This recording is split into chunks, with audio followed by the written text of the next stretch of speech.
This is to win the Masters, Right, of course. and you would miss it 8 times out of 10, then Yeah. you go again. But it was a dream come true, and I got there, and it was exactly like I envisioned the whole thing. Let's maintain that turf today. Get up and brush off the dew on that turf today. Turf today. Turf today. Cut it and roll that dew on that turf today. Turf today. Turf today. Set up, they about to come through on that turf today. Turf today. Turf today. Get up. Turf today. Get up. Turf today. Let's get out the way. Here comes first play. Let's maintain that turf today. Ladies and gentlemen, welcome back.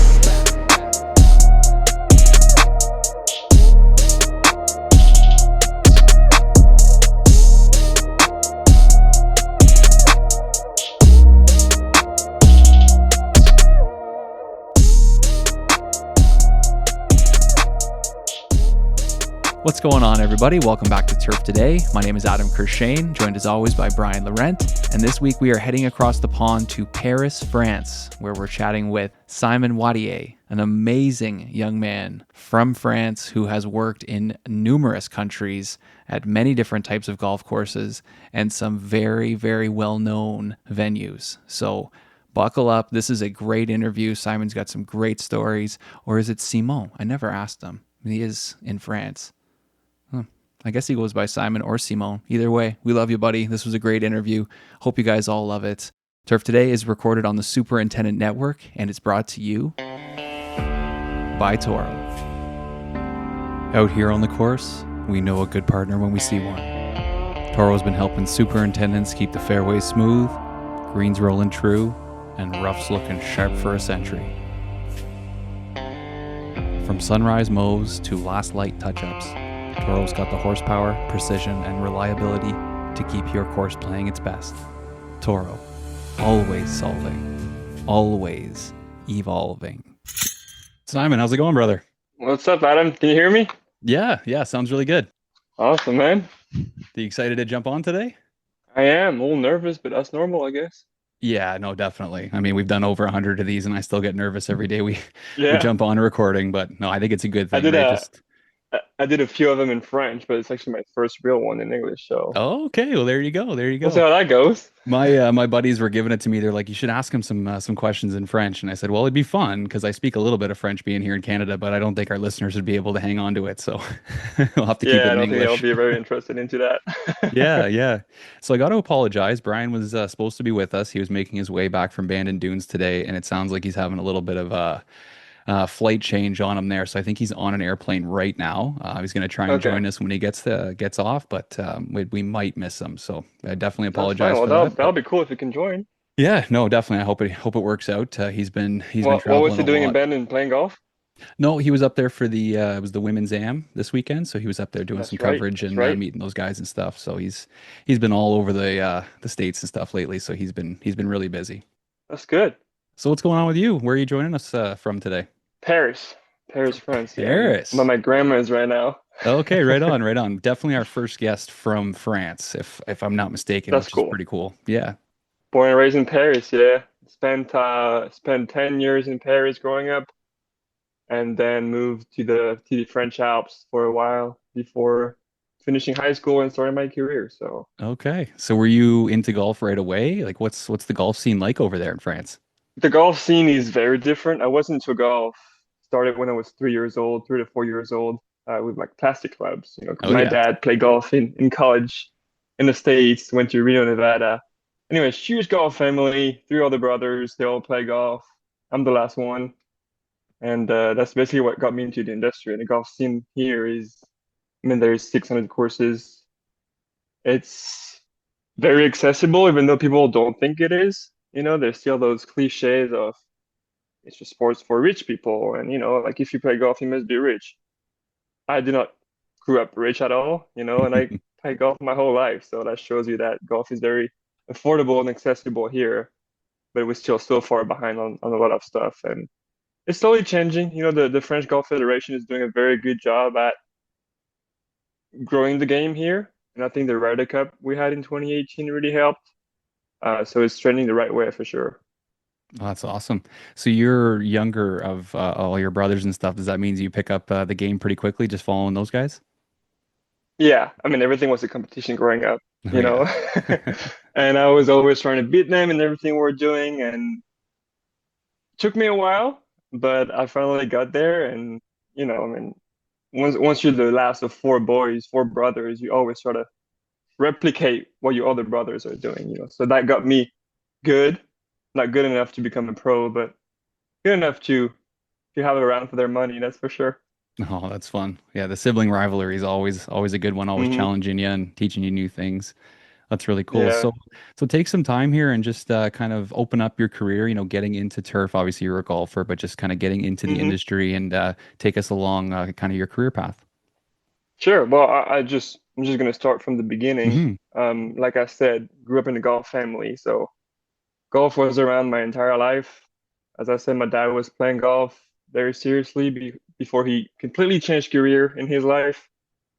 And I was playing golf from forward to this day. And in high school, I remember I was maybe 16, 17 years old. And I was like, okay, well, what should I do with my life? Because I'm gonna graduate in a year or so. What should I do? Do I want to become a pro? Do I want to take this risk? And I quickly realized that I was not good enough, or I didn't have what it takes to become a pro. And luckily at this time, my other brother Nathan was already in the turf industry. He worked in Europe a lot, and then went to Penn State, did the 2 year program. He's 5 years older than I am. So I was like, you know what? I'm just gonna follow him and kind of like give it a try because I love golf. I want to be on the golf course. I don't care what I do. I want to be on the golf course. So I got my first job in Switzerland, in the golf course called Domaine Impérial, so close to Geneva. And that was my very first internship straight out of high school. That was right at the start of COVID. So tough time to start your career in, right? No When I kidding. was working out there, there's no golfers. It's such a weird time, and I spent 10 months there, and that's really where I learned all the basics of the industry. Just how to mow a green, the triplex or a hand mower, how to mow fairways, mow rough, rake bunkers. It was a good time. That's where I did all my mistakes. We all did stupid mistakes growing up. But I was lucky enough to work for a guy, Joe Buckley, an English guy that was super patient with me and taught me all the basics. And I guess he saw something in me, I guess, at this time, and he trusted me to send me to their manor in Ireland where they have the Ryder Cup in 27. So he sent me there, and that's really where I fell in love with the game of golf and the turf industry. So I spent 6 months there, 7 months actually, under Alan McDonald, the director of grounds there. Huge experience, unreal experience. Met some amazing guys, and that's really where I took my work game to another level. The expectations over there are very high, and I mean they call it the Augusta National of Ireland for a reason because I mean everything is just manicured to a point where it gets very close to the top and the best of the best. So that's why. Well, also I learned English. I mean, the only reason why I wanted to go there was because I already wanted to go to Penn State at that time. I mean, you got to think, I'm 18 years old. I want to go study overseas. I'm decent in English, but I got to be good if I want to, want to understand something that's going on over there. So that's really where I learned and gained confidence in English. And that's pretty funny coming from Ireland. You learn from Irish people. It's kind of like it doesn't Yeah, go that's together, right? hilarious. I even picked up like a very tiny Irish accent at some point. That was pretty funny. Anyway, so I spent 7 months there. That was in 2021, and then I decided to escape the winters in Ireland. Because I was like, I'm not working there. It's gonna rain every single day. It's gonna be cold, and so I went down to Portugal. Um, they were doing golf course construction down at Costa Terra. So it's a Tom Fazio design. They were not even open yet. I went down to work for one of my mentors now, Raul Lurk. awesome guy. I also went to Penn State. I learned a lot over there. I mean, how to build bunkers, build new greens, build everything, from scratch. And it was also on warm Susan grass, which was I've never seen that before. And we were working on zoysia grass fairways and bent grass greens. And then after that, spent 5 to 6 months there. Went back to Adair Manor for my very last internship before flying off to Penn State. Went into all the paperwork, my visa stuff, my F1 visa to go study abroad. And then I took off to the States, where I went to Penn State and did a 2-year program under John Kaminsky and all the professors there. And I think that was probably the best, um, I don't know, probably the best move I'd say I did in my career was to go there because it opened up so many doors to me in the future and going forward. And so got there to Penn State. I mean, barely went to the States before that, just for a week for vacation. I went there, I got to think like our European mind is not always ready for how huge the country is and how big everything is. Obviously went to my first football games and it was like, oh wow, like, Penn State is a pretty good school to go to if you want to watch football. So that was fun and met some amazing guys over there, made some great friends and connections. After my first year at Penn State, they have a 6-month internship between your 2 years. So luckily, I met Dan Mearsman, which is the director of grounds at Philly Cricket, just north of Philly, and he gave to give a speech at the Turf Club, which is like every week we have a Turf Club over there. And I just heard the guy and I was like, yeah, I want to work for you. I want to do my internship for you because he's young, he has a good mindset. I was like, yeah, I just want this guy in my network, because he just sounded amazing. Went there, and once again, I think that was another great decision. I met the right person at the right time and spent my 6-month internship there. I was basically an intern, but they were treating me like an AIT, more or less. So I learned a shit ton over there, and that was great. And so my internship came to an end. I was just had a blast over there. I got to play golf like every week if I wanted to. And I remember my last week, I go to him, I'm like, hey Dan, like, you have a minute for me? And he goes, yeah, go ahead. I'm like, yeah, well, I'm leaving in a week. I'm going back to college, and I'm already thinking about what's going to be next for me after graduation in 6 months. Like, do you have any recommendation or where should I go? And he looks at me for a few seconds and he goes like, you want to go to Augusta National? Oh, wow. Like that. And I'm like, Can't say no to fuck yeah, I that. do. And he goes, okay, well, give me a sec. Pulls up his phone and he calls Brent Sawyer from Augusta, which is a good buddy of his. I did not know that they were buddies. Calls him and goes like, hey Brent, I have a great intern here and he doesn't know what to do next year. I think you should take him. He wants to go work for you. 5 days later, I got the job. Oh my gosh. The So connections, right? the connections are so powerful in this industry, and I got lucky, but it's not only luck. You also got to work hard to get that. That meant he trusted me also because I was basically an intern coming from Philly cricket. If I'm bad, his reputation is going to go down.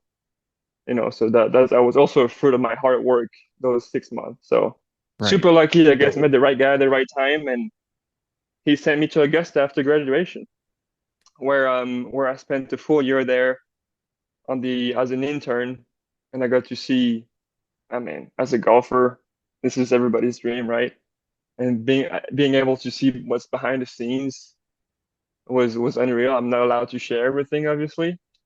Um, but yeah, it was just unreal. And to this day, I mean, it was probably the best experience I had on the golf course was to be out there, see those places, walk those greens that I never thought for a second I would be able to walk. And that was pretty cool. I did a lot of things in between while at Penn State.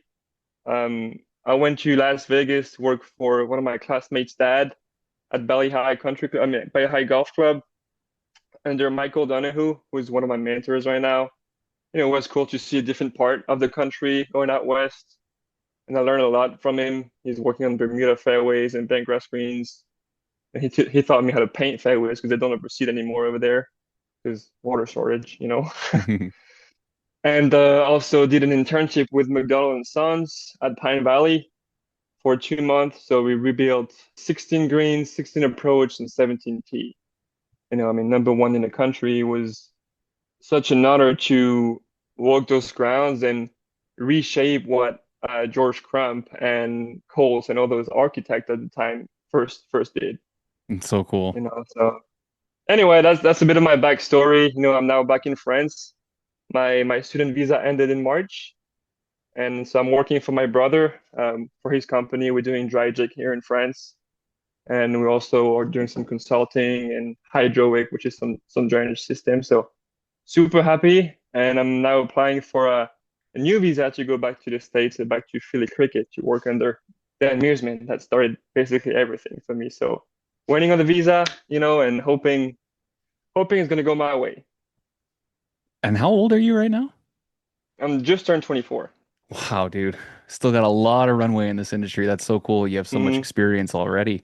Well, a lot to get into here. I guess I'd like to go back to you getting a couple internships before even going to school. Like, how do you pull that off and getting an internship at a place like Adair Manor, not speaking very Hmm. good English? You have a lot of high school kids that come to the golf course for a summer and give it a try. You Hmm. don't especially need a degree to be a random crew guy, right?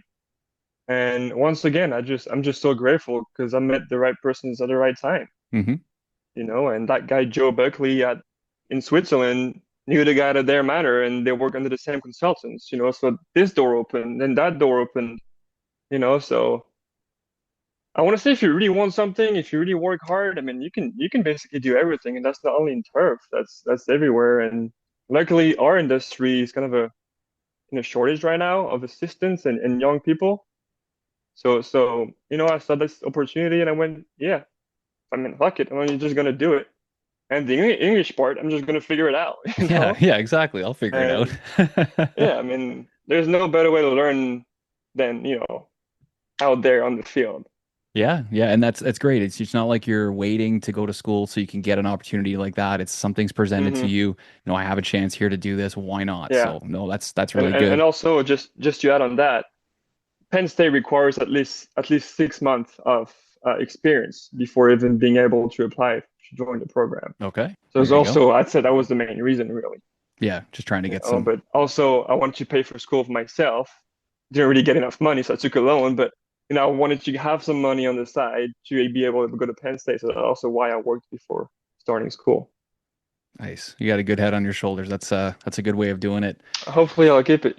Yeah, no, definitely. Well, your brothers will keep you in check, I'm sure. Hmm. Hmm. So what was the biggest difference then? You go from like Switzerland, which I've heard from some of my buddies that played hockey over there that it's one of the most beautiful places in the world, to then going down south, or sorry, going, to Ireland down south and then Hmm. across the States. What did you find the biggest difference was? That's the tricky one. I mean, the biggest difference was obviously the people and the language. Hmm.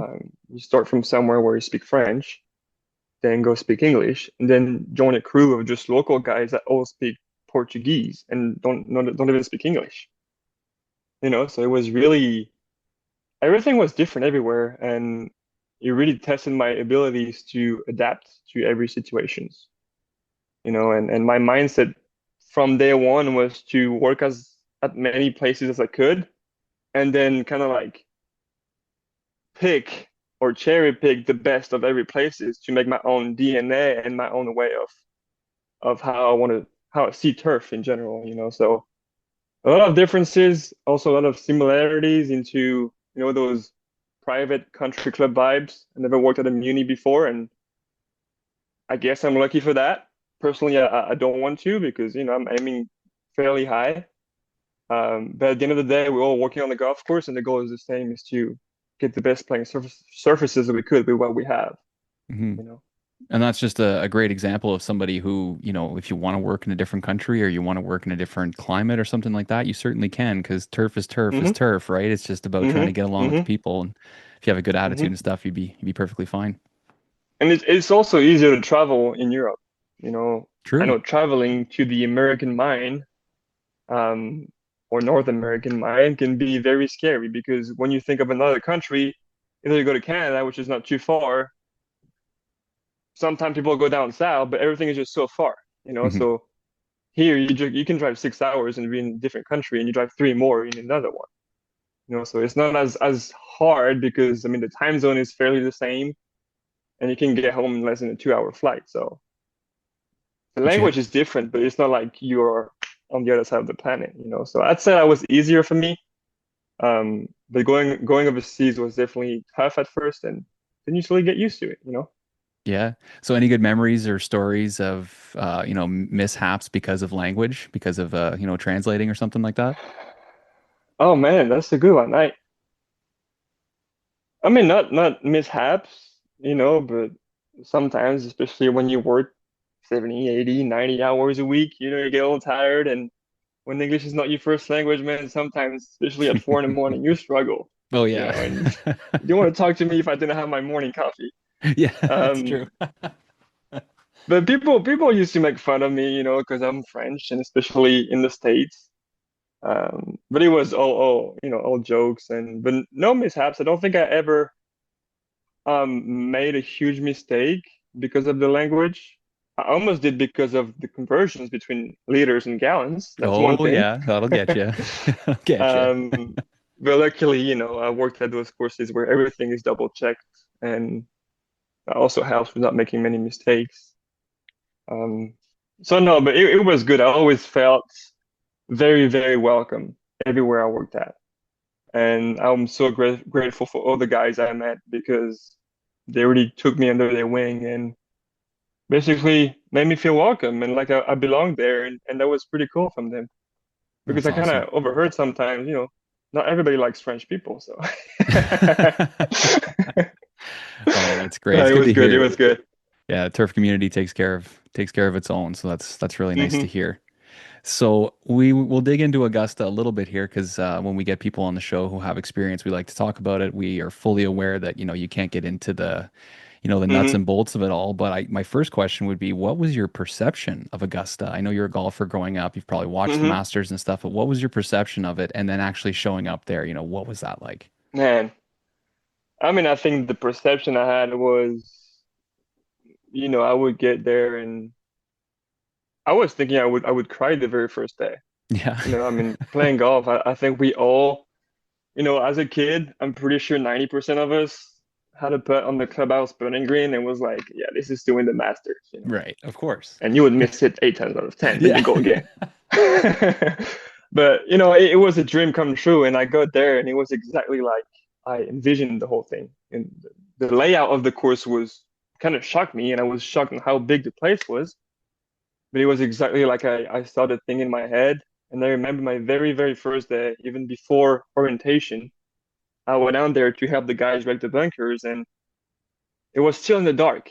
And I just walked on the first fairway, and I was like, dang, I've seen some great things before, but this is honestly to another level. And a year after, you know, you work a lot of hours, obviously there, and you just never get sick of it, of those grounds, and you just think of all the history and who walked on those grounds before you, and I mean, it's the greatest tournament on the planet, you know, and being able to be there and to work on this golf course for a living and to make money out of it, it was such an amazing experience for me. I mean, how many people would pay thousands and tens of thousands of dollars just to see the place? I get paid to be there, It's pretty you know, crazy. and I cannot thank enough the whole I mean, Brad Owens at the time and Brent Stewart and all the guys that really took care of me and gave me my chance. And I think if I could go back, I would definitely go back. Now, do I want to live in Georgia? That's a different question, but Yeah. it was awesome. So what was tournament time like? What did they have you doing? I was mowing greens during tournament, Nice. and Nice. then I'm just on palm banks maintenance. Um, so you know, at that time I was in industry for 4 years. I don't know how many greens I mowed in my life compared to other guys. Not many, but I mean it was every single morning. I would mow greens, hand mow greens. And I remember actually when I first started, I kept sending you or you guys on Instagram videos of every line I was doing, like every straight line, because that made me so happy. And anyway, even if you do something every single day, when it's during Masters time, it's a different kind of pressure, you know, and you gotta embrace it. And it was just unreal to think, okay, well, this is happening. I mean, round one of the Masters is going to be played on this screen that I'm mowing right now, so better not So fuck up, crazy. right? So crazy. And but once again, everything, they know what they're doing over there. Mhm. Um, they do everything right, I want to say, and they make sure there is no mistake or no bad thing is going to happen. Everything is double, triple, quadruple checked, and you always have someone next to you to make sure everything is okay. So that was such a great time. That was 2024 when Scheffler won. Oh, cool. Really cool. And that's Hmm. something nobody can ever take away from you. Like that is such a Nope. cool little badge of honor to have. Hmm. Hmm. And you had a little story too. I don't know if it ended up on TV, but you ended up in front of the crowd or in front of the patrons, I should say.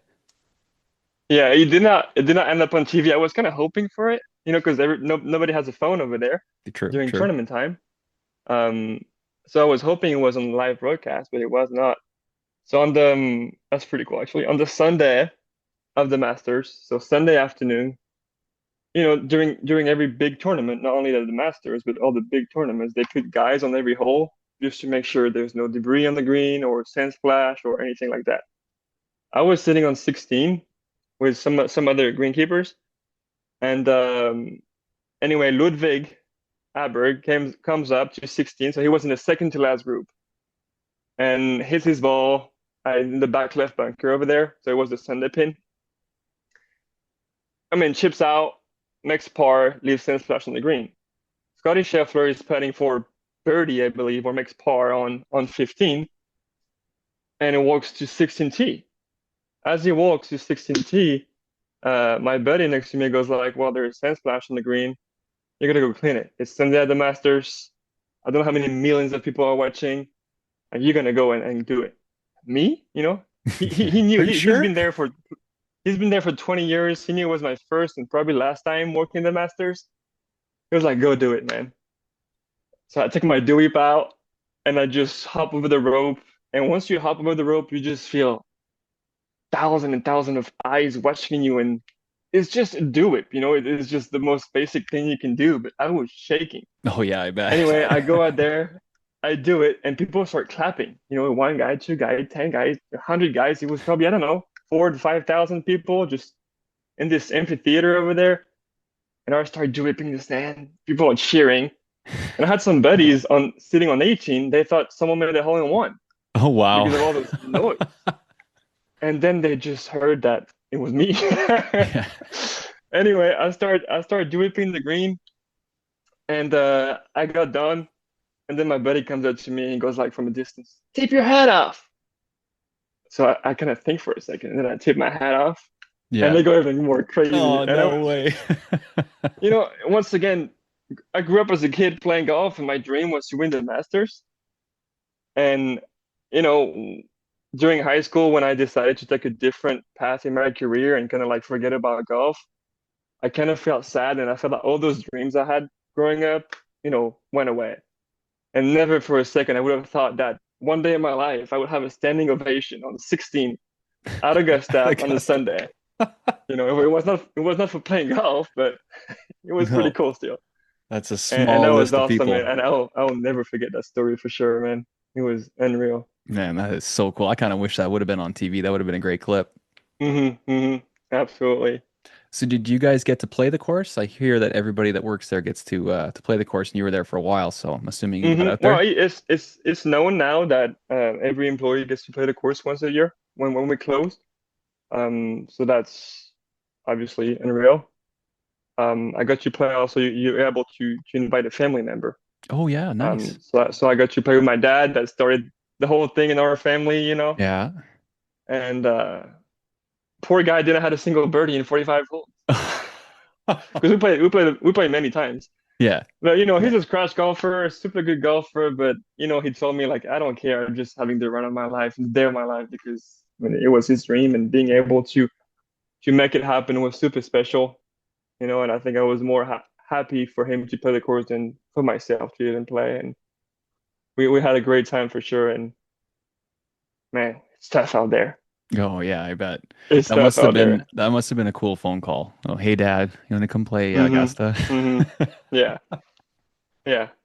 And he took the plane from Paris just to play Augusta and then went back. Straight there. Yeah. You Oh, know, that's cool. that was wonderful, and I wish I could go back just for that because that's definitely.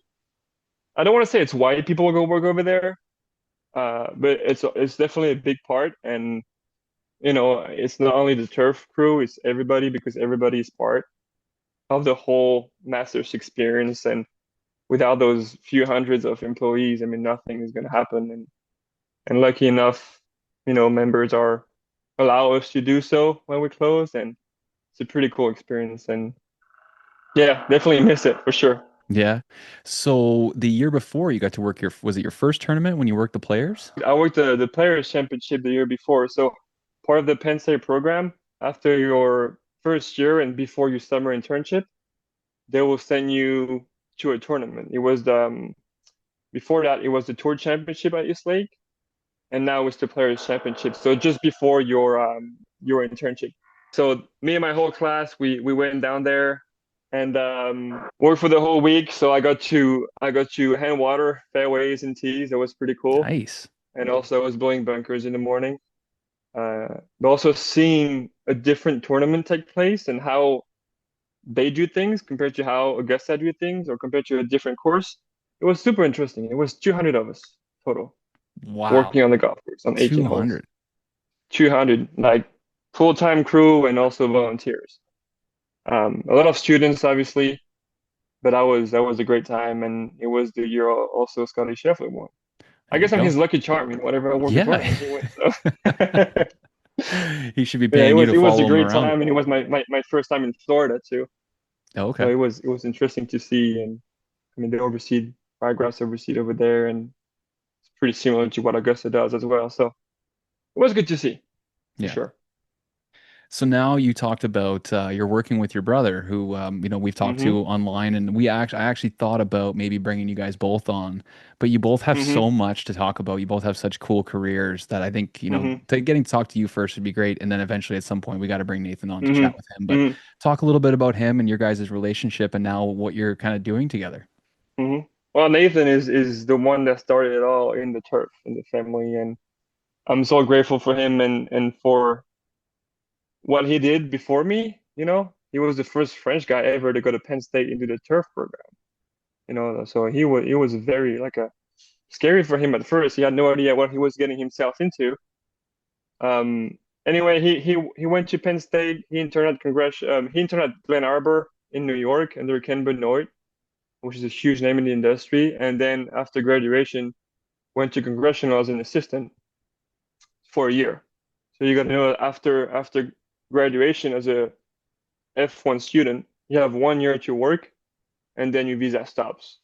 So he spent that year at Congressional, then went back to Europe, met his wife, and was a superintendent in Germany. Um, and now he decided, to build his own company because he saw the needs of dry in France, Switzerland, and Belgium because there was nobody doing that. So he started that 5 years ago and is starting to work really well. He does other things on the side like consulting, and we also sell cores and like fungicides and stuff like that. And when he heard I was probably going to come back home, gives me a call and goes like, "Hey, like, you want to come work?" He doesn't like when I say for me. He says with me, even though I feel like I work for him. I don't care, but he's like, "No, you're going to work with me." So that tells you how good of a relationship we have together. Definitely. And I said, "Yeah, I'll work for you while I wait on my visa." And now we just driving around France with our huge trailer and two dry machines in the back, and just trying to make it a living. And it's tough. It's tough because courses don't have much budget here, so it's tough to make it work. But we're slowly getting there. And he's definitely more of a businessman than I am, and he deals with all that paperwork better than I Yeah. do. So yeah, we're doing dry eject and some other stuff. Is going well, and yeah, I mean, hopefully, if my visa doesn't work out, I'm gonna keep working with him. And the goal in the future is maybe I don't know, maybe build a turf school in France. That'd be Or cool. trying to expand the industry over here because it's really needed. And yeah, it's better over there in England and the States, but here in continental Europe, it's slowly getting there, but it needs a lot of people and more recognition for sure. Um, do I want to leave because of that? Yes and no. I'm very young and I want to still have my career in the States, but eventually I'd like to come back here and work with him and maybe do something great for the French industry for sure. Yeah, that'd be unbelievable. Do you guys have an association over there, or are you just kind of part of that big umbrella? Yeah, we do. I mean, we have a French association. It's called Agref, where they are pushing things the right way for sure. So that's pretty cool, and we also work very closely with the golf directors. So that's also great. But once again, it's to me, it's just a problem of mostly budget. Every course they don't really have a big budget. They can only have two to three, maybe four guys if they're lucky. You cannot really do much with that, and you have no budget. You have no manpower. You can only do so much. It's basically mowing, mowing, mowing, and okay, the only thing you can do is roll to avoid dollar spot, and and that's it really. So there's a big need, and I think the heart of the problem is just golf in general, and people needs to understand that everybody can play it, and just need more money in the industry as a whole, you know. 100%. 100%. And anything you guys can do, I'm sure is going to help over there. And even just coming Hmm. over to the US and working and Hmm. being able to tell your story, there's got to be a lot of Yeah, younger guys over in France that are going to be able and to and follow it that path. worked. I mean, I have my best friend. He also went to Penn State the year after me. All again, thanks to Nathan because he did it before us.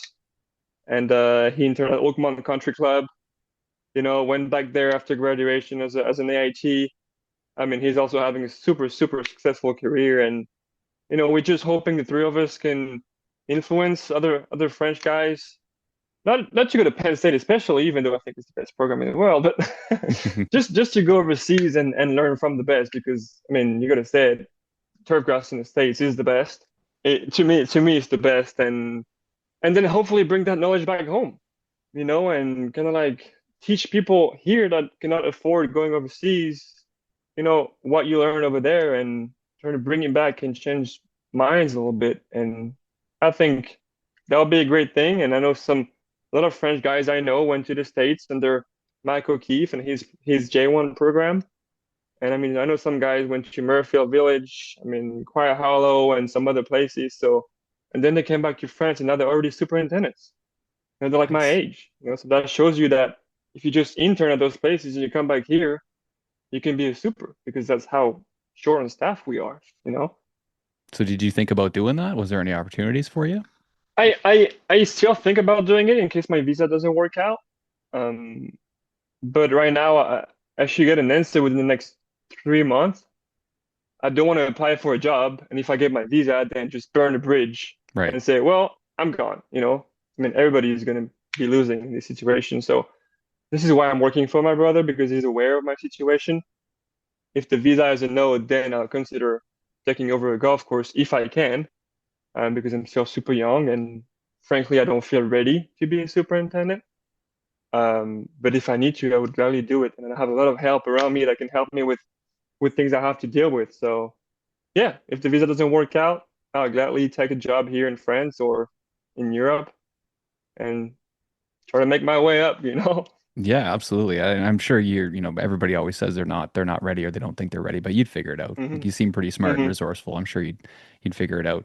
So would end goal then be to come back to the States and become a superintendent at a golf course here? The end goal, yeah, is to become a director of grounds, Okay. somewhere in the States. Um, well, I would start my career as an assistant if I get the visa once again at Philly Cricket. And the goal is to, work there for a few years and see if any doors open over there. And if so, I'm just gonna stay there and, keep working my way up. I love this place. It's such a family to me and super healthy place to work at. Or maybe go somewhere else if things don't work my way. And, I think it's all about who you know really at the end. And yeah, that'll be the end goal. And maybe, I don't know, maybe I won't like it in the States or I come back in France or in Europe. But right now, yeah, the end goal is to become a super or director of grounds at hopefully a private country club somewhere in the States.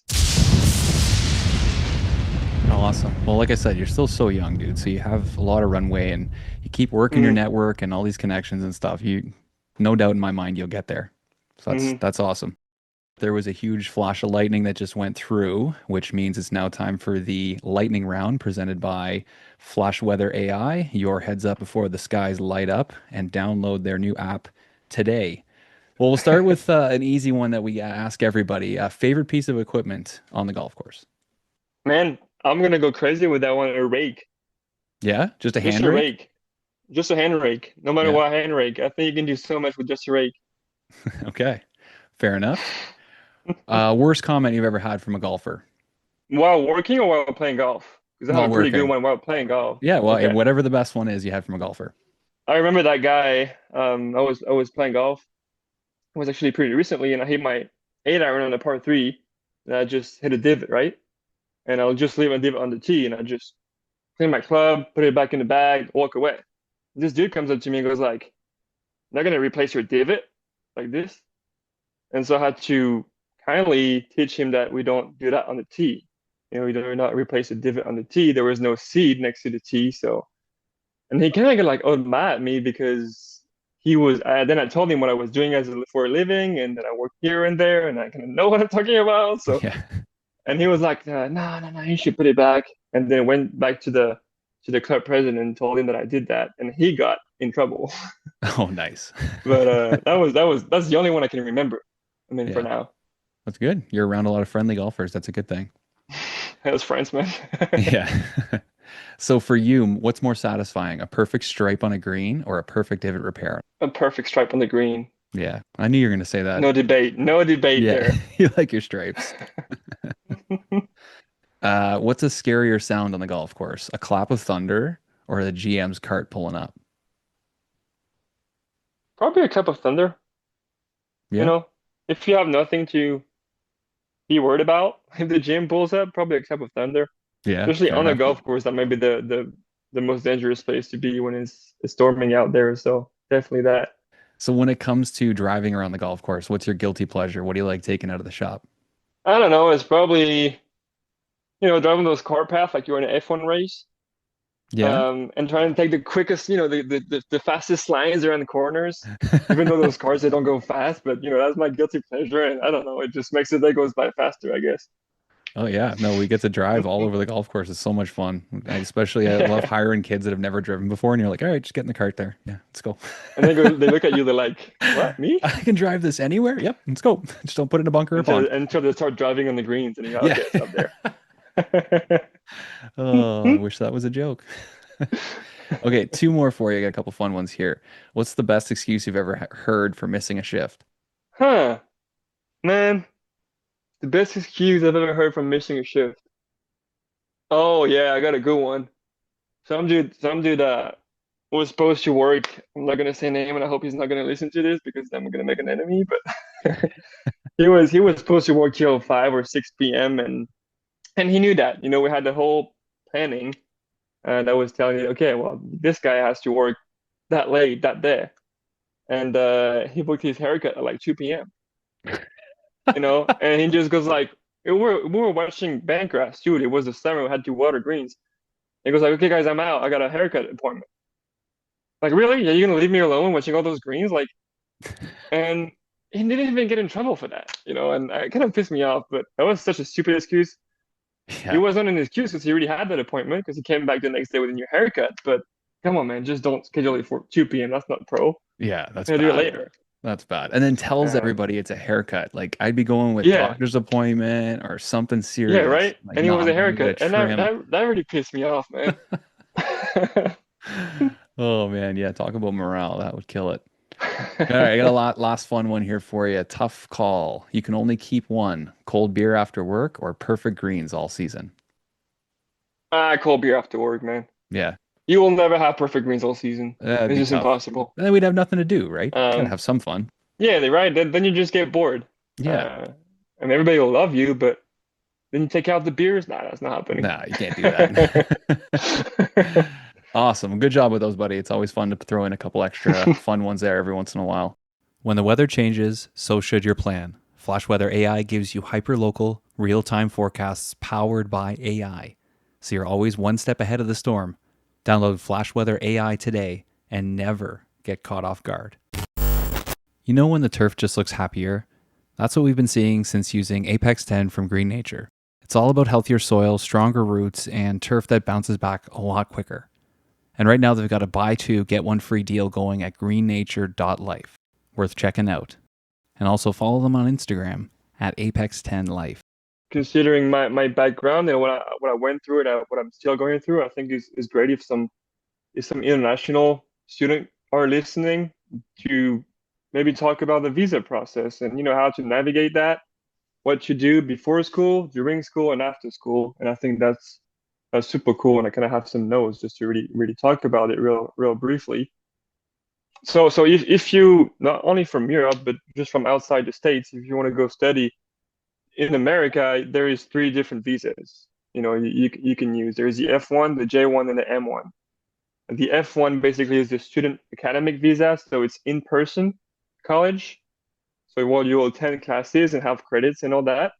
The J1 is basically what a lot of places do, and like what Mike O'Keefe does with Ohio State, where it's just an exchange program where you just have classes online and and stop me if I'm mistaken, and you just work an internship basically. That's what you do. You don't go to class in person.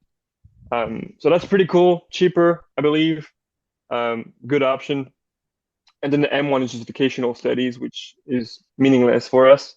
There's also online programs if you cannot go over there. There's a lot of programs you can do. I mean, I think about the Penn State Turf program online. I'm pretty sure there's more than, if John Comiskey hears me saying a wrong number, he's going to kill me. I think there's more than 600 students each year, in that online program. So that's Wow. pretty huge. So we're going to go with the F1 visa route. If you want to go to the college, attend classes, and live the full college experience over there, you got to first apply for a visa. So you got to apply 5 to 6 months before the start date. So you go through the whole process, super easy. You go to your embassy where you are and you just go through all the paperwork, schedule some appointments. Really got to be on point with all that. Then you get your visa. Great, it's approved. You can go to the States. It can be 2 years, 4 years, depending on how long the program is. And then if you want to work during those years, because usually those programs have internships, you have to apply for a CPT, which is the same visa, but just a special form that needs to be approved for you to be able and allowed to work in the country. So CPT is basically part of the academic program. It counts for credits, so that's pretty cool. And you can also make money while in college. So for us broke turf students, it's pretty nice. And that's up to 12 months. So usually your internship will be between 3 to 6 months. So that's super easy to get. Once again, takes 1 to 2 weeks to have. So go to see your international advisor at your college and talk to them about it and have them help you with that. I know Penn State people already helped me with that, and I'm super grateful for that. So that's during class, okay? After graduation, when your visa student ends, you can either go home or stay for an extra year with an OPT. OPT is like CPT, but is outside of class, no credit, and it has to be in the field of your studies. You can stay in the country only if you have a job in the field of what you studied. So in my case, got the job at Augusta, applied for my OPT, stayed there for a year.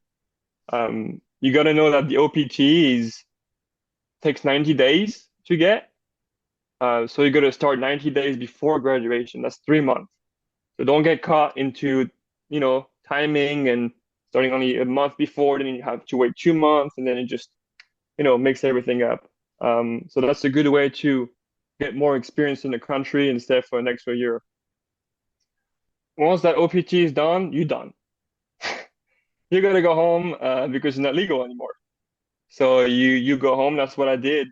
And then from there's many options you can look into if you want to go back to the States. And it's tough. And we're going to go over two.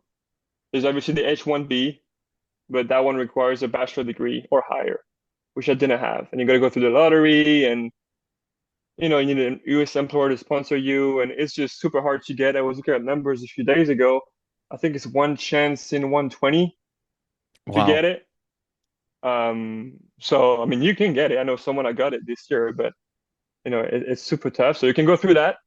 Hopefully you get lucky and get it, or you can go through the EB1 visa, which is basically an employment-based green card, and they give it to people with extraordinary abilities. That's literally the name of it. Hmm. And I think this is the best way to go for us. And there's a few points you gotta check in order to get this visa. You need to have national or international awards. So in my case, GCSA, SFMA, all those things. Luckily, I've been part of teams that won some stuff. You need to have published work or major contributions. So we're talking about social media, journals, articles written about you, a podcast, obviously. Yeah, you have to add it to the resume. Um, mhm.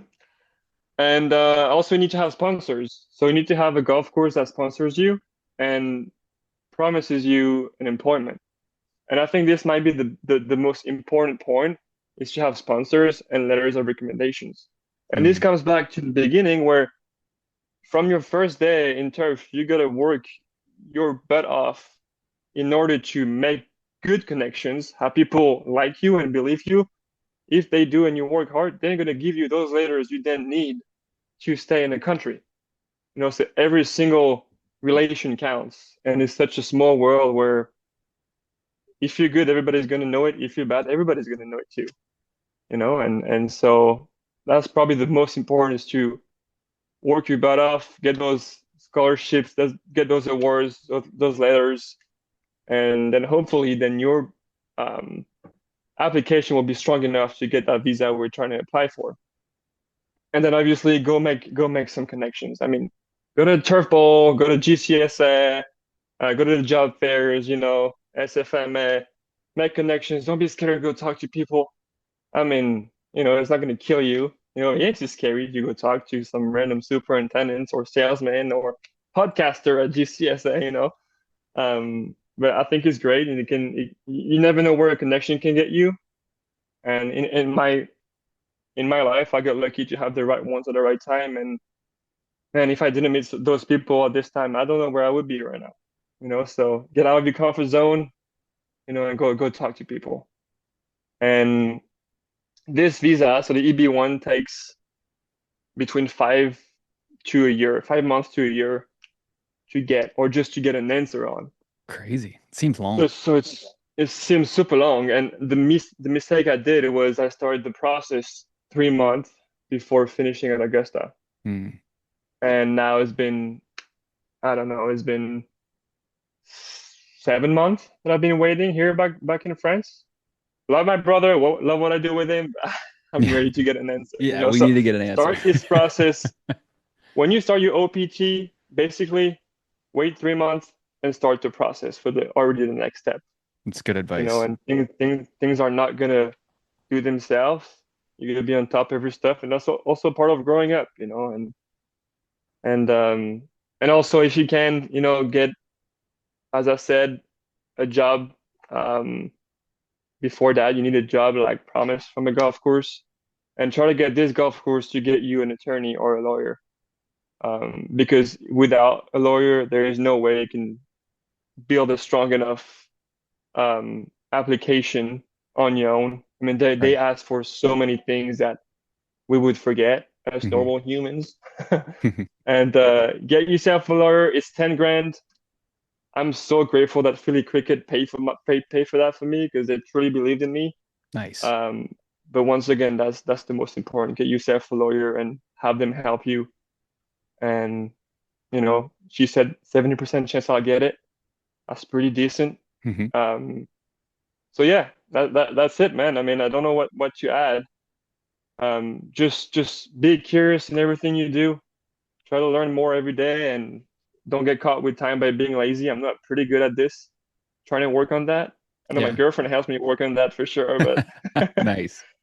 yeah, and There's always some brownie always be points. curious, man, and ask questions whenever you can. Hmm. So I got to say, I have a bit of a vision of the person who is trying to approve your OPT application. Like just reading that, Hmm. I'd be like, this kid from France once says he's going to work at Augusta. Is this a joke? Like, I was telling my girlfriend like I really really hope the guy reviewing my visa application plays golf, plays man. golf. Yeah, exactly. Yeah. That's all you needed. Yeah, if they do, that's game over. That's easy. Yeah. So, Simon, this has been fantastic, man. Like, you speak better English than some of the people I've met. So, I got to hand Oh, it to you. You're that's doing a that's great super job. nice of you. Thank you. Yeah. Thank you. Uh, Well, w- thank you for having me, man. And before I go, I wanted to say once again, it's so fun that I'm here today because I remember, I don't know, it was maybe some of your first 1,000 followers on Instagram when you guys first started. It was maybe 2020 or 2021. And I kept sending you photos of me working and like greens and cool shots. I was like, yeah, go post this, go post that. And it's so fun to see you guys have what, 150,000 followers on Instagram now, and everything is growing. So huge congrats to you guys on what you do. And the game of golf is growing, and the industry is also growing, and that's also part of thanks to you guys. And honestly, kudos to you because what you do is awesome for what we do, and yeah, it's awesome to see. no, I really appreciate that. You were definitely a big part of, starting Turf Today because it was new for that space and it was kind of cool to get it going and get a lot more people involved. And now we look at it Hmm. and the thing almost runs itself. The amount of content that gets pushed to Hmm. us, it's almost just running itself at this point. So appreciate you joining us today. Appreciate everything you do for the turf industry. I definitely highly recommend people reach out to Simon and get in touch with him because he's got a lot of great advice and he's been through a lot. And you're somebody, if you become a superintendent in the next 5 years or something like that, I assume you're going to be working in this industry for a while. So, as people move on and get out of the industry, there's people like yourself that are coming up and taking over, and you'll probably be a name we'll be reading and hearing of, for years to come. So, thanks a lot for this, Well, Simon. that's what we hope. Thanks for having me, guys, and thank you for listening. We are back with PhD agronomist Tony Goldsby from the Andersons for another Ask the Agronomist segment. Today's question comes in from Patrick Chanda. Is it advisable to include wetting agents when applying systemic chemicals? Well, thank you again, Adam, for having me on for another week's segment. And thank you to Patrick for submitting the great question to us. Really, the short answer of it is yes. And often, depending on what insecticide that you're applying, it can be kind of a smart move on your part to incorporate the two together. So, to break it down just a little bit more, when we're talking about wetting agents that would be good pairing with insecticide applications, specifically looking at those penetrant type surfactants would be ideal. They're going to help you to kind of drive that active ingredient down through thatch, down through hydrophobic areas, and really get down to the roots, which is important because when you're thinking about a systemic herbicide, it has to enter into the plant through the root system and then be translocated up into the plant to be able to kind of protect it and do what it needs to do from an insecticidal perspective. So when you're, pairing a penetrant type surfactant with AIs like imidacloprid or merit, or also even like acephate, that may be a very good thing to do on your part just to ensure you're getting it down there where you want to be. And again, that's also just going to help with that, uniform uptake and make sure that you get your plant protected across the whole area. As always, though, I would say when you're mixing anything together, right, be cautious, and don't mix any wetting agents with certainly foliar applied insecticides. That's a different, or contact type insecticides, a different little realm. So, read the label, make sure that, what you're working with, it says that's okay to be able to apply other products with it. And certainly, always, if you have the ability to, I would always recommend doing a jar test prior to putting anything together that you haven't ever mixed before. Last thing you want to do is get a big tank of, some sort of goo that you can't get sprayed out. So long and short, again, summary, you absolutely can do it. Make sure you got the right AIs, and you're using them in the right applications and certainly can have some success pairing those two together. Great advice as always. Thank you so much, Tony. This wraps up another Ask the Agronomist segment featuring Dr. Tony Goldsby from the Andersons. That's going to do it for us today. Thank you so much to Simon for joining us. Man, what a beauty. That guy could go for a lot longer, and we are definitely going to have to bring him and his brother back because they are going to be big pieces of this industry one day. Shout out to our sponsors for everything they do for us. Shout out to all of you, the listeners. You guys are killing it right now by pushing the show around, writing reviews and ratings, and talking us up. Keep those reels sharp. We got a fun one coming next week. You guys will not believe what's happening. Fall apart when the red light flashes. When you say my name, I get butterflies. Gonna leave right now, leaving ashes. But I know that you come every day and all night. Never broke when I got you with me. But I know it'll never be enough. Never spoke to another like you see. Doesn't got what you worry about. Ooh, somehow we both learned it all. Feeling who we really are. One day we'll learn what it's for. It's time to celebrate. Something about you is right. Something about you is mine. Look at time flying by. Call you my cherry pie. Something about you is right. Something about you is mine. Look at time flying by. Call you my cherry pie.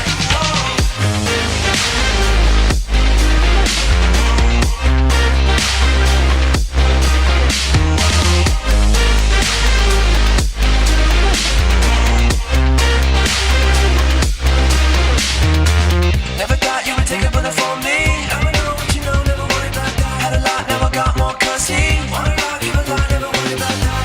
Ooh, somehow we both learned it all. Feeling who we really are. One day we'll learn what it's for. It's time to celebrate. Something about you is right. Something about you is mine. Look at time flying by. Call you my cherry pie. Something about you is right. Something about you is mine.